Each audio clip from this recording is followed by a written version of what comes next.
Get excited because we're about to bring you the Japanese Maple Care Guide for the fall.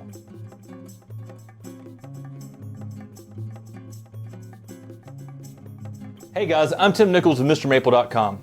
We're a family small business, mail order, and we ship directly to your door. We do over 1,000 varieties of Japanese maples, the largest selection in the United States. So check us out on Mr. Maple, and make sure you're subscribed here on the Mr. Maple Show here on YouTube, where we do daily content about Japanese maples, from walkthroughs of nurseries or gardens, cultivar highlights, and we do plenty of care instructions like this video where we try to help you have the most success with your Japanese maples. Guys, fall is an amazing time. You go out there in your Japanese maple garden, you got cooler weather and you got great fall color.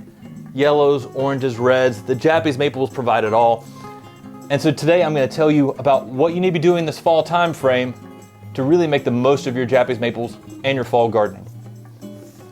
Y'all, with Japanese maples, they're known for their fall color, so first go out and enjoy your Japanese maples. Fall is a great time to do that.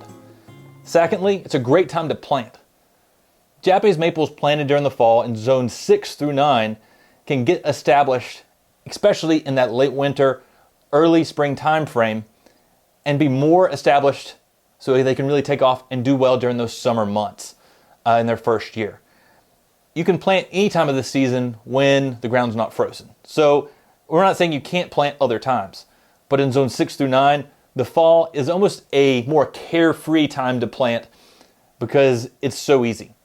The plant will get more established quickly and it will perform better for you in that first year. So fall is a great time for planting in zone 6 through 9. In zone 5, the very best time to plant may be the spring because it will actually get established before the winter of the following year in your colder zone. I'm talking about USDA hardiness zones. We've got a lot of things on our website where you can go out and figure out what your USDA hardiness zone is.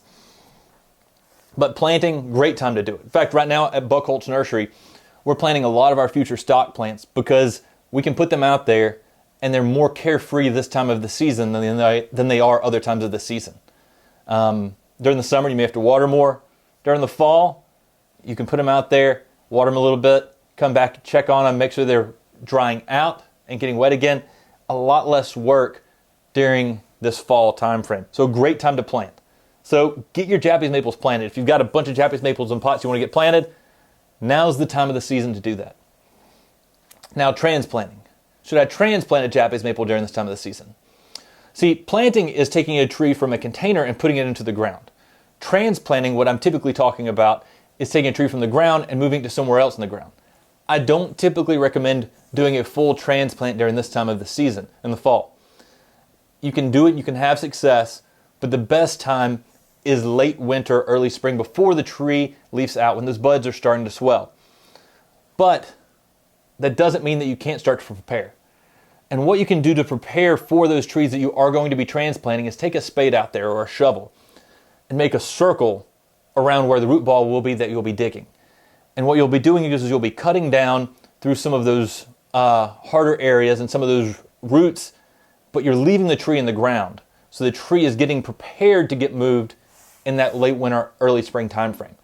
Great time of the season to do that. So you can prepare for transplanting and start the process, but I wouldn't really do most of that until the late winter, early spring time frame because the trees are more forgiving and they respond really well to transplanting during that time of the season. Now, with that being said, we don't want to be fertilizing. I've got a full video on some tips that I'd say to do during the fall or not do.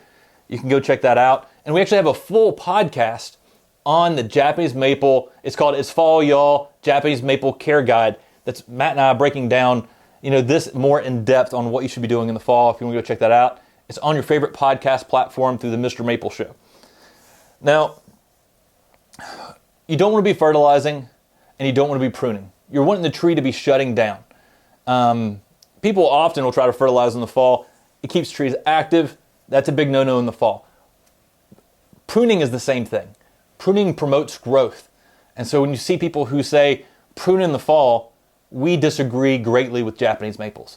We would say that the best time to prune is during that late winter time frame. And we've got full videos on pruning if you want to go check those out. We break down step-by-step process of what to do when pruning. But that's not this time of the season. It's not the fall. So keep that in mind.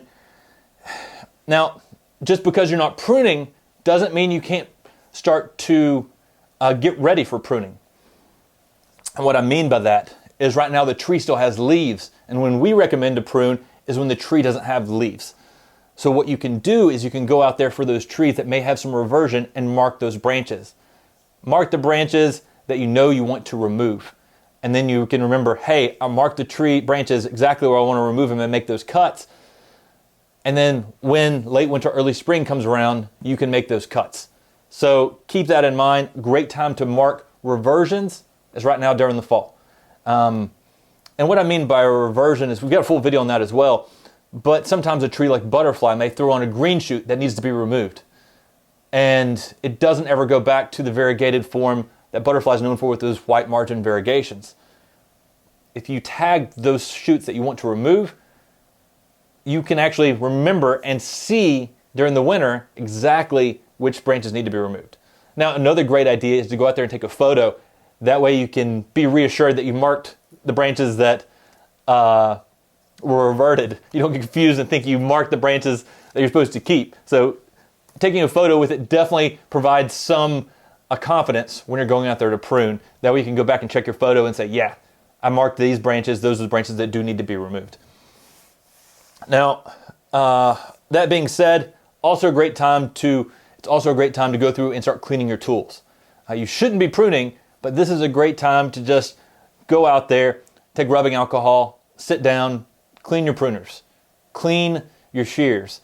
That way you're not spreading anything. When spring does roll around, late winter time frame, you can just jump right into pruning.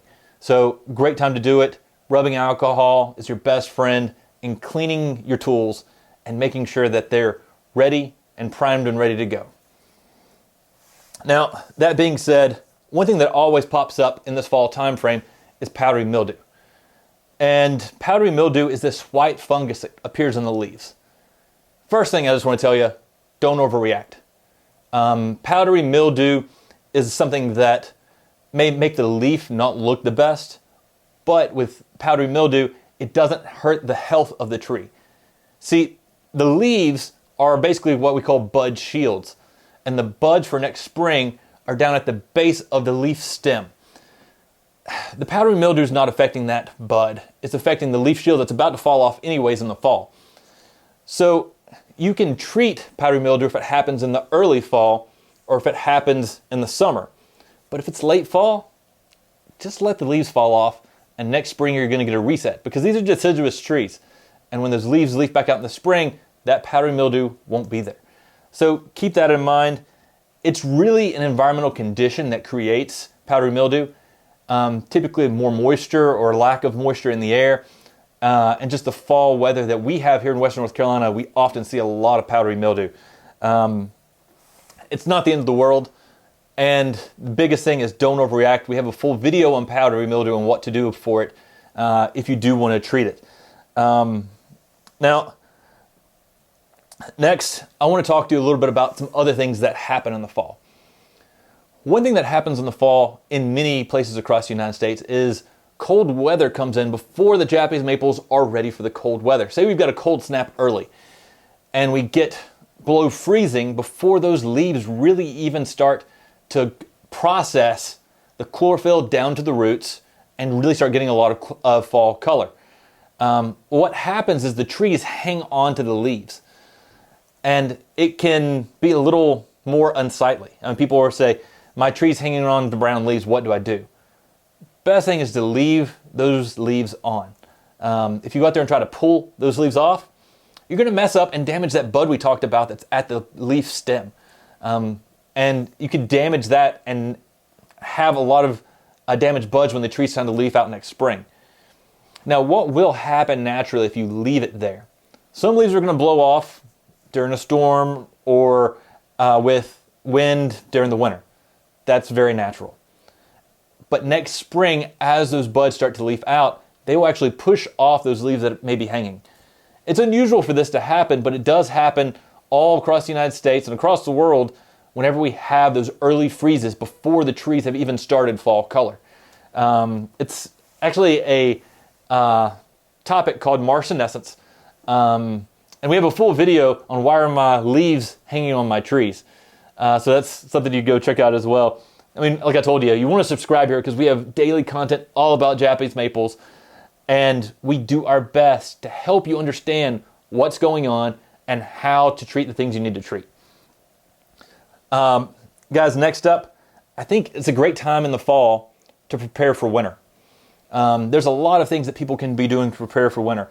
In colder zones, those zone 5s, if you're going to put out mulch, now's a great time to start putting mulch around the bases of your Japanese maples. In colder zones, that allows the roots to be more insulated. Say you're in a zone 5 and you may be getting some slightly colder weather. Japanese maples are good down to negative 20 degrees in the ground, but mulching can really help provide some heat and allow those trees to get some really nice growth in that late winter, early spring time frame. The one thing we want to avoid is those volcanoes of death, too much mulch.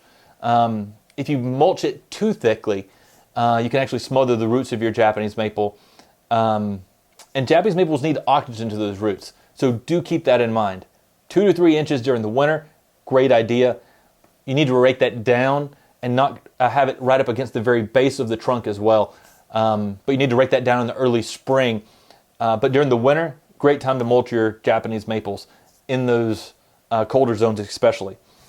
The other thing is moving your containers. A lot of my collectors out there, the Maple Mafia, you've got a lot of Japanese maples in containers. It takes a long time to really collect all those trees and put them somewhere unheated. And so now's a great time to go ahead and start that process of getting your Japanese maples in containers and moving them closer and closer to where you're going to be resting them during the winter months, which could be an unheated barn. It could be right next to your house where the microclimate sort of keeps it a little bit warmer. Remember that Japanese maples are good zones 5 through 9 in the ground, but they're really only good zone 6 through 9 in a container. So if you're in a zone 5, start making your preparations for figuring out what you're going to do with your container Japanese maple during those winter months. Keeping them indoors is not actually an idea that will work. So keep that in mind. Japanese maples are outdoor plants. They do need to be outdoors, but maybe an unheated garage or an unheated barn during those winter months can really help. Or you can, if you're starting to prepare for that, you can actually go ahead and dig a hole for your container and set that Japanese maple in the ground if you're in a zone 5 to go ahead and get prepared for those winter months coming on. Y'all, this is my short checklist on Japanese maples for fall gardening. I hope you enjoyed it. We appreciate y'all jumping in today. Take care, God bless, and have a great day.